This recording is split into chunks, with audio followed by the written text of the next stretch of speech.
What's going on, guys? Brick Breaks here, and today we'll be taking a look at my 3D printed Transformers Armada Megatron. It's about time we do this one.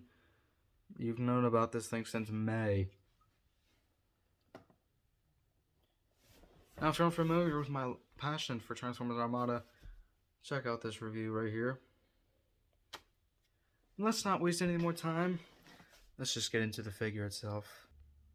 Turning to Megatron himself, this is a pretty damn good robot mode, but the process to get here, this thing was quite the bitch to assemble. You can see I literally fucking cut out chunks of the legs just to get the feet to fit and still pose. Getting in there, you can see the face sculpt, dead ringer to what we saw in the show.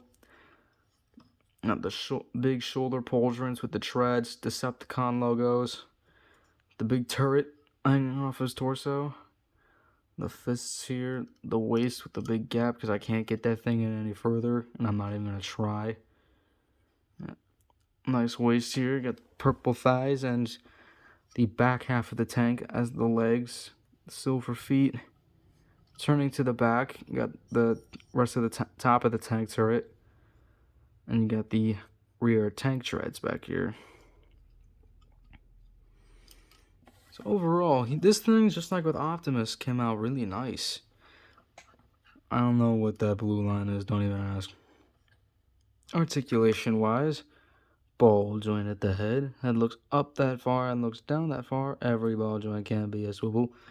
Ball jointed shoulders allows for a 360 rotation. They can move out that far. If you bend them away, move them away from the horns, they can bend it a little further. Bicep swivel. Bend at the elbow. Wrist swivel. The wrist swivel's there, but as always, too tight. Ab crunch that can keep its position. Waist swivel. This panel can flip up to allow for a nice kick.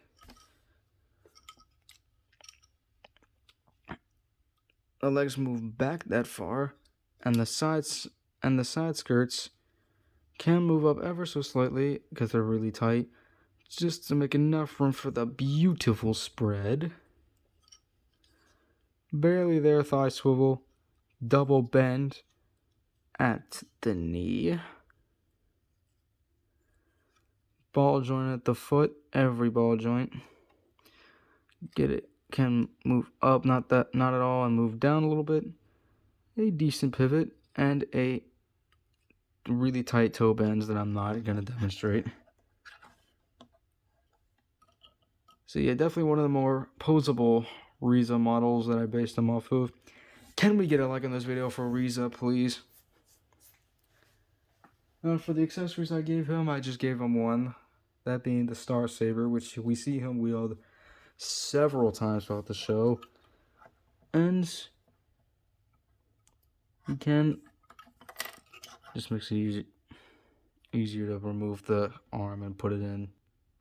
And there you have Megatron with the Star Saber. It can go further, but I have to file down the handle if I want that to happen. Size comparison time. We'll bring in our standard, the Quick Shadow. We'll bring in the previous review, the 3-0 DLX Revenge of the Fallen Optimus Prime, who towers over this Armada Megatron, as obviously.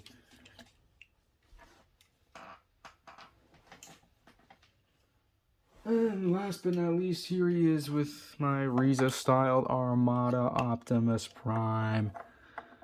Don't they look amazing with one another? Accurate scale, accurate proportions, accurate everything. Speaking of proportions, I gave Prime some upgraded components if he looked a little different. So he's got bigger shoulders, a new head sculpt, the paint's all silver now, new legs with a sculpted pivot, a new backpack, and a new ass with a skirt. So, there you go. I know this is one of my shorter reviews, but it doesn't transform, and it's not as posable as 3.0, so I didn't really have much to say about him. Now, before anybody asks, hot shots right here. Currently in the process of designing Starscream and Prime in his Cybertronian mode. So look out for those reviews when they come out. That'll probably take a while. And overall, really nice Megatron. Definitely came out pretty good for me. That was definitely a bitch to assemble, sadly. Well, that's going to do it for the video. If you enjoyed, please like and subscribe. Follow me on Instagram and Twitter, both at BrickBricksOfficial. I'll see you guys in the next review. Until then, peace.